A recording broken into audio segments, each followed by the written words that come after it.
I spent a lot of time at the various universities I was associated with studying motivation for atrocity, because I was very curious about that as a psychologist, not as a sociologist or an economist or a political scientist. You're an Auschwitz guard. Okay, what's motivating you as an individual? And I wanted to understand it well enough so that I could understand how I could do that, because one answer to that is, well, that sort of behavior is so far beyond the pale that it's completely incomprehensible. It's just a manifestation of, say, like intense psychopathy, and a normal person can't even imagine it. And I think, that evidence doesn't really suggest that, because it isn't obvious that all the people involved in the Nazi movement, for example, were criminally pathological, that they were deviations, like incomprehensible deviations from the norm. It'd be lovely to think that, and it would make the world a lot simpler, but I think the evidence mostly suggests that no, you can get ordinary people to do that sort of thing, and maybe even to enjoy it. And so that's pretty bloody terrifying.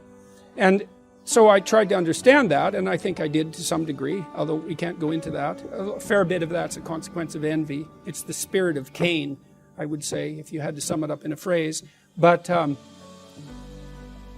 that isn't the issue. The issue is, how do you stop it from happening again? And because that's supposed to be what we're concentrating on, let's say, in the aftermath of the Second World War. Never forget, which should mean something like, how about we don't do this again? And so my question was, well, how do we best go about that, ensuring we don't walk down that road again?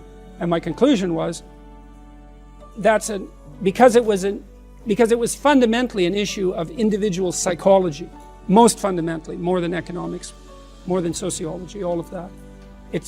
The cure is individual. People have to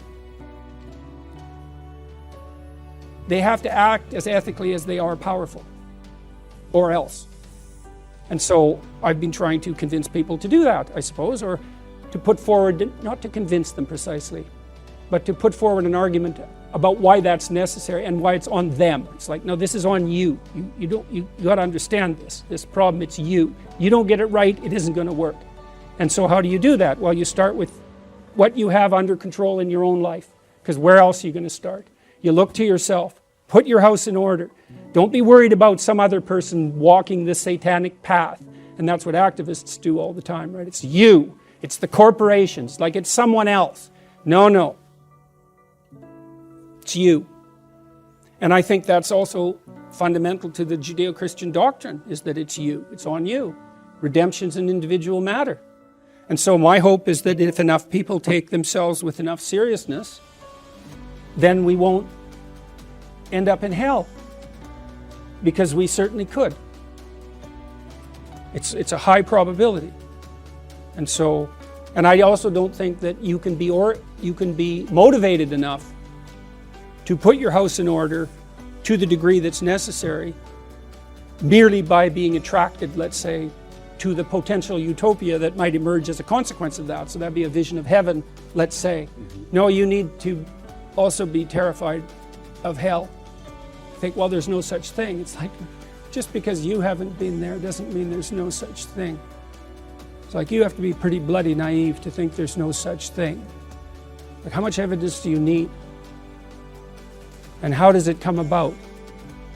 Well, it comes about, at least in partial, consequence of the sins of men. And I think that's true. So I go around and I talk to people. I say, look, there's not only more to you than you know, there's more to you than you can imagine. You have an ethical responsibility to act in that light. And you might claim not to believe that, but I would say, well, your whole culture is predicated on that belief, and insofar as you are an active member of that culture and a believer in its structure, then you believe it.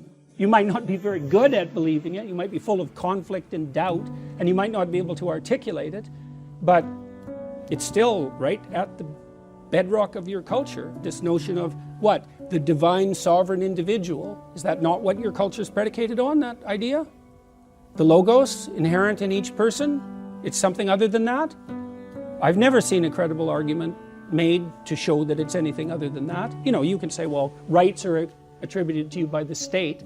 It's like, sorry, that's a weak argument, because the state's dependent on your actions. So, you know, to believe that, you have to believe that the state is the entity and that individuals are just subordinate in some fundamental sense to the state. It's like, no, the state is dependent on the individual to exactly the same degree. So we're the active agent of the state in some sense. We're the seeing eye of the state, the speaking mouth of the state, because the state's dead without the individuals that compose it. Incoming freshmen next year, University of Toronto, Stanford University, 18-year-old kids.